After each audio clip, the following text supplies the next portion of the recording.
Barbecue, one of the very few distinctly American cuisines.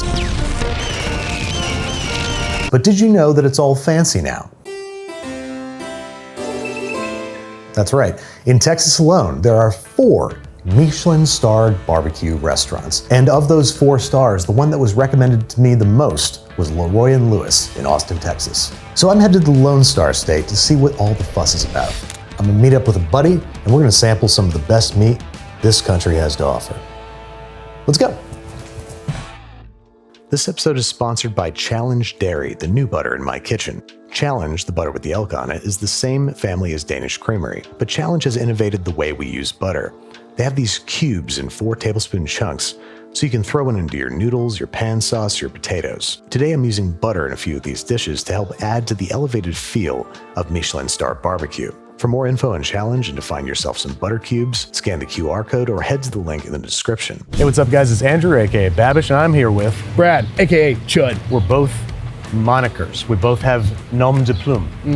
And that's what makes us classy. And that's why we know good barbecue. Exactly. But you really know good barbecue. I do. I've been doing it for a while. Yeah. And your channel is prolific, over 500 recipe videos. Please go check it out. It's in the video description below. Lower thirds right here. Whoever's editing this, put it right there. Even if it's too high in the frame, I don't care. I want it for the bit. You put it up there. Oh, well, you're fired. Retroactively. You used to work here, if I'm not mistaken. I did, yeah. This place has been around for 8 years. The first 7 were in a food truck, and I was on that food truck for about 5 years, which was very hot, very brutal. But they opened up this brick and mortar last year, already got themselves a Michelin star. And number 2 in Texas Monthly's top 50 barbecues. They only do that once every 4 years? Yeah, it's like the Olympics. Well, I cannot wait to get in there and find out what all the hubbub is about. Let's go stand next to a fire on a hot Texas day.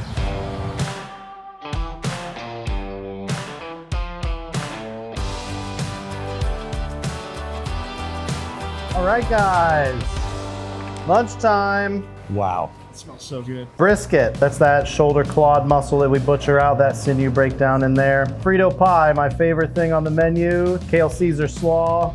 We got beef barbecue sauce, mustard barbecue sauce. This is the beef cheek. We smoke those just like a brisket and finish it in a confit so it gets nice and tender, fully breaks down. Miso glazed carrots, we poach them in a court bouillon and then finish them on a live fire grill. Pork hash and rice, that is a rich and tangy pork gravy. This is the grainbow salad. It's a grain salad that's pretty like a rainbow. It has cooked wheat berries and rye berries, pickled cranberry and celery, a nice vinaigrette, some parsley.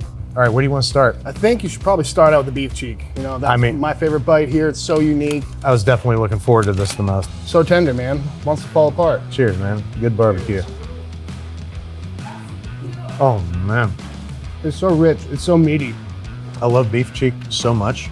It's so underutilized. It really is.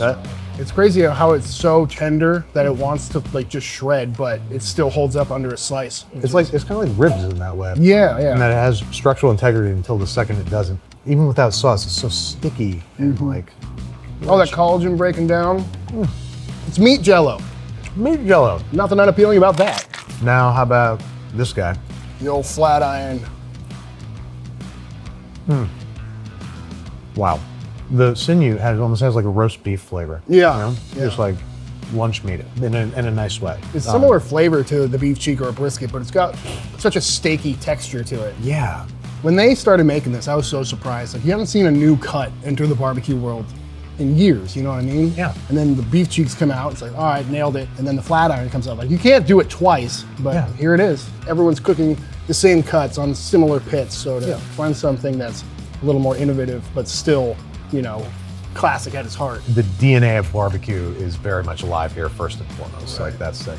What do we get into next? Brisket? Yeah, might as well stick on the red meat train. So it's a foil boat instead of wrapped in paper. So it really, the top stays exposed the whole time. So the fat renders down and you get a lot more texture in the bark, so. Oh man, the point is so tender. It's super fatty, but it's so well rendered that it's not as heavy as it looks, you know what I mean? All right, let's eat some vegetables. So these are miso glazed carrots, is that what you said? Miso glazed carrots. Oh, wow. It is a nice change of pace. I appreciate the vegetables.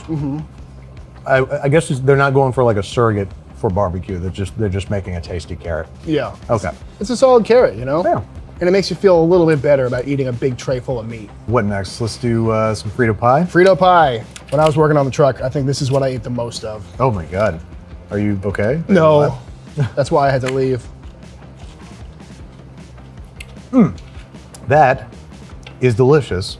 It's nice and spicy. Gotta love a Frito pie. Yeah. All right, where to next? Kale Caesar coleslaw. I love coleslaw so much. I've definitely never heard of a kale Caesar one. It's very good. That's lovely and light and refreshing. It's Perfect contrast. Creamy. What a slaw should be on a barbecue platter. Next up, I think we should probably do the hash and rice. What is in a pork hash? So they do whole hog here on direct heat cookers, and all the bones and crispy parts and leftovers, they essentially make a really thick stock out of it. It's a rich and tangy pork gravy. It's not like a gravy in the fact that it has like that mustardiness, it has that hot sauce, so it kind of like has that brightness to it, but it is kind of like a gravy. All right, so it's just the porkiest substance on planet pork. Yeah. Big dog. It's that. That's so good. Man. It is confusing though, because there's so many things called hash, right? Like, Yeah. Is it a breakfast dish? Am I gonna put that in my pipe and smoke it? Where are we, Morocco? Could have fooled me. This guy knows my shit. All right, where to next? This stuff? Rainbow salad, nice and light, good way to finish it off. I love it. Whatever it is maybe it's wheat berries. I don't know. I think it's wheat berries. I love those kinds of grains, like farro, wheat berries, stuff like that, because no matter how long you cook it, it's got that nice chew. I was gonna say the texture on it is so satisfying. And this is fantastic. It's just got tons of parsley in it, you know, some celery, seems like pickled stuff. We got some olives in there. And it's also like acidic and bright, kind of like the pickle, so it's a really nice complement to all the richness that's going on over here. That is really nice. It's filling like the starchy side should be, but it's not gonna keep me up at night. Right. So, not that I can give notes, but no, like unbelievable. Like you hear Michelin-Starred BBQ and you're like, okay, come on, like it's gonna be a play on barbecue, but no, the DNA of barbecue is present in every single bite. That's right. Thank you. Thank you, Chef. Appreciate it. Brad, thank you so much for joining me. Oh, man. absolutely. Thanks for coming, man. Any closing thoughts about what we experienced here today? I mean, you can't go wrong. You know what I mean? It's barbecue. It can be as heavy or as light as you want it to be. It's adventurous, but still respectful to what it's coming from. You know what I mean? Yeah, absolutely. It's a little hot out here. We may have ordered too much food, but we should take our shirts off and finish it alone. No, I'm not gonna tell me. Go check out Chud's Barbecue on YouTube. Amazing barbecue recipes. I can't wait to go back there and learn some new things because this guy is a wealth of knowledge and he comes from here. This I was gonna place. say I learned from the best. Yeah, absolutely. Well, now we had the best together. This has come full circle. Yeah, kind of. All right, so first up, we must ready our cheeks. No, not those cheeks, our beef cheeks, starting by trimming off any excess exterior fat, because we're eventually confitting these cheeks, and plain fat is just not gonna have a great texture. Once you got them all nice and trimmed, we're gonna spread our cheeks out onto a cutting board, and prepare for them the so-called tuxedo blend. A simple ratio of 2:1 freshly ground black pepper to kosher salt. Go ahead and mix that up until it resembles a tuxedo that you put in a food processor and spread it evenly and generously over the cheeks. And at this stage, you really can't overdo it. A lot of the stuff is going to fall off in the fat bath, so sprinkle and press for significant coverage. Now these guys are headed into the fridge uncovered for at least 2 nights before being introduced to our smoker, which is set at 225 degrees, ideally utilizing mesquite wood. Spread your cheeks out evenly, shut the smoker, and do not peek for 4 hours, after which time you should find that they have shrunken, shriveled, and grown hard as beefy little rocks. Fear not, these guys are going to soften up in the next step. It's time to pull the cheeks, put them in a hotel pan, and cover them with fat. What kind of fat? Well, there's very few ways to make beef even beefier, but the first that springs to mind is, well, beef fat, specifically rendered tallow. We're melting and pouring over just enough tallow to almost cover the beef cheeks. And then, to take the flavor even further, I'm going to add a pound of challenge butter. Then this guy gets tightly covered with aluminum foil, and you could just finish it in a 225-degree Fahrenheit oven, but for the sake of authenticity, I'm sending it back onto the smoker for 4 hours, during which time I can get started on the sides. First up, the Frito pie, for which we need to make a Texas-style chili con carne, for which I have about 4 ounces of mixed dried chilies, mostly guajillo and ancho, with a small handful of arbol for heat. We're stemming and seeding these chilies and then tearing into 1-inch chunks, which we're taking over to the stovetop to dry roast, stirring around a preheated stainless steel high-wall skillet, or until fragrant but not smoking. Once nice and toasty, we're adding just enough water to cover the chilies, as well as a half teaspoon of cayenne, 1 teaspoon each coriander and cumin, and 1.5 teaspoons of paprika. Give this guy a stir, and then to improve its flavor and mouthfeel, I'm adding 2 cups of demi-glace, a concentrated hyper-flavorful gelatinous beef stock. Give this guy a stir and bring him to a simmer, cooking for about 10 minutes, or until the chilies are completely softened. Then these guys are headed into a blender where, as you might have guessed, we're not going to blend them until smooth. We are going to blend them until smooth. And when I say smooth, for once I very much mean it. We want 0 traces of particulate or grit in this sauce, which should be spicy enough to elicit an awkward cough.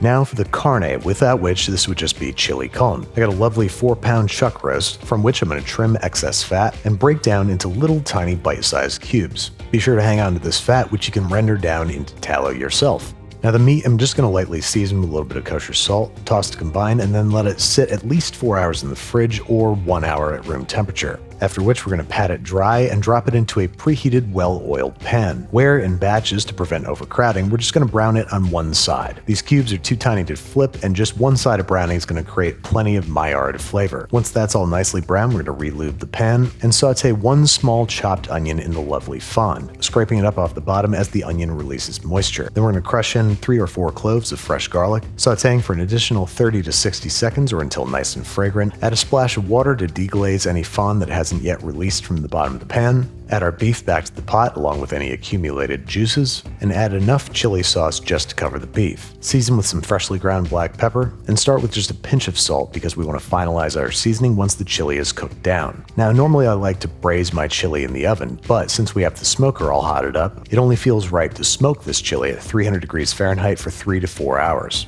Last but not least, we have the grainbo salad. I'm going to start by quick pickling some cranberries, pouring boiling vinegar over a handful of cranberries with a bay leaf for good measure. Now for a simple dressing of 1 finely minced shallot, about 2 teaspoons worth of Dijon mustard, about 1 tablespoon each champagne vinegar, honey, and anchovy paste, 2 tablespoons of good olive oil, pinch of kosher salt, and a few twists of freshly ground black pepper. Beat it up until smooth and glossy. And this has got to be one of my favorite all-purpose salad dressings on the planet, and it's going to play real nice with some grains and crunchy vegetables. Now to put the grains in our grainbo, and for that grain, I'm cooking farro in chicken stock, using the ratio suggested by the packaging to cook 1 cup of thoroughly rinsed farro, along with 1 clove of garlic, 4 sprigs of thyme, and 2 bay leaves. Go ahead and bring this to a simmer and cook to manufacturer's specifications. Once fully cooked, we're picking out the thyme and bay leaves and then draining and rinsing to cool off the farro quickly. Then we're adding 2 ribs of finely chopped celery, a handful of chopped fresh parsley, our pickled cranberries drained, rinsed, and chopped,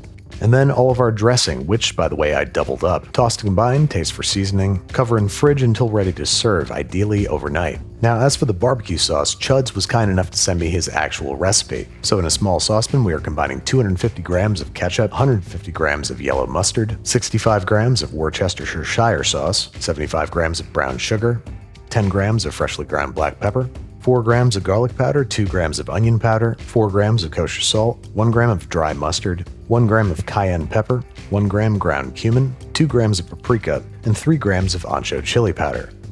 Then something that sets this sauce apart is 20 grams of beet juice. And we're also adding 75 grams of apple cider vinegar. Mix things up, bring it to a simmer on the stovetop, and cook for 10 to 15 minutes.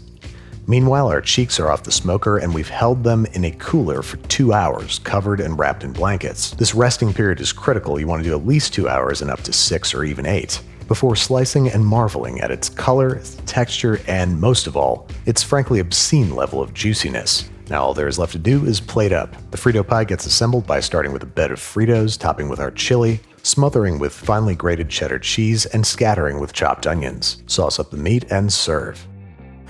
There we have it, folks. Michelin-starred barbecue in your own backyard.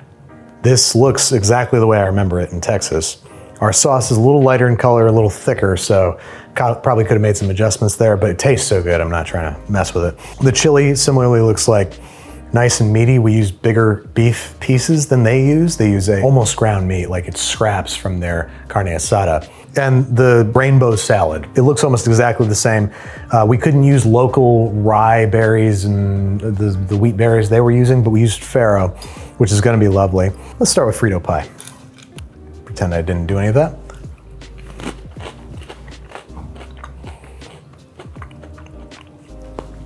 Awesome. That chili, using whole dried chilies adds so much flavor and depth and nuance. I love Texas chili con carne, and this is like an exemplary version.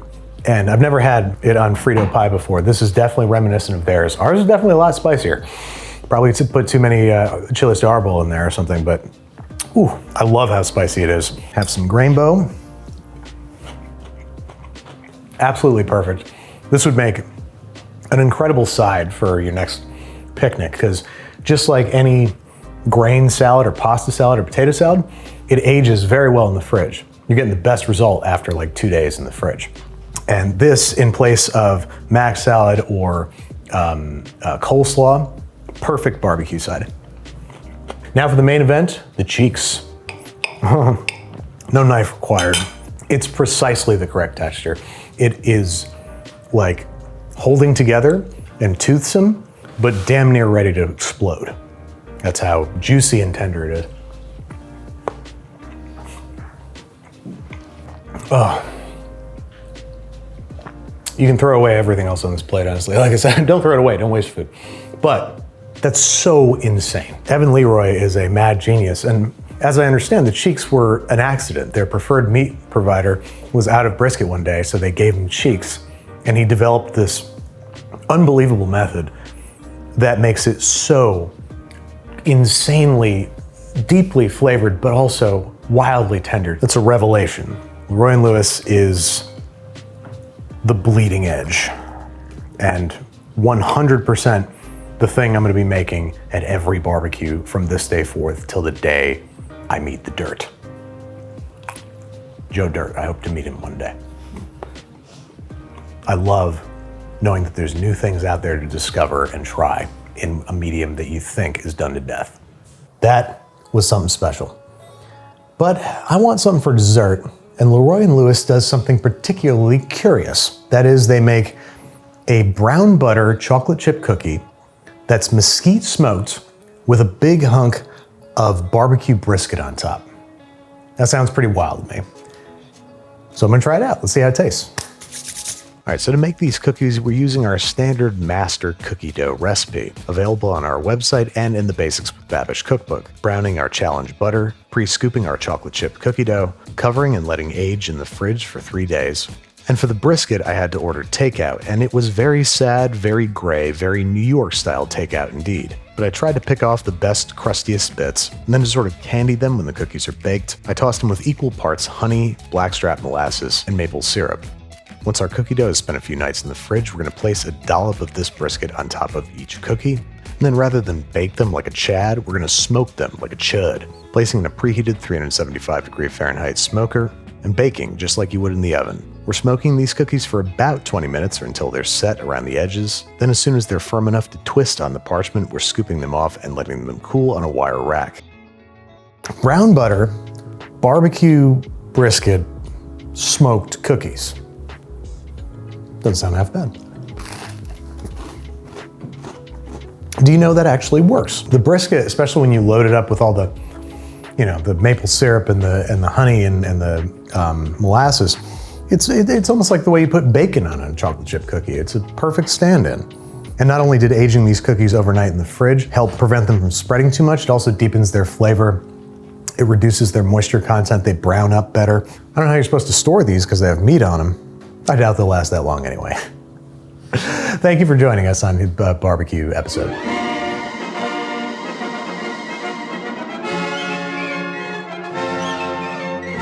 I've loved working with Danish Creamery this year, so I'm excited to partner with another butter in the same family, Challenge Dairy, the one with the elk on it. Challenge is special because all their dairy farmers are in California and all of the butter is made in California, meaning from cow to butter is no more than 48 hours. This means the butter is incredibly fresh, and that Challenge is sustainable with a low carbon footprint. With these new butter cubes, Challenge is perfectly portioned and ready to be grabbed for your next kitchen project. I can't wait to show you what we get up to next month with more butter. For more info on Challenge and find yourself some butter cubes, scan the QR code or head to the link in the description.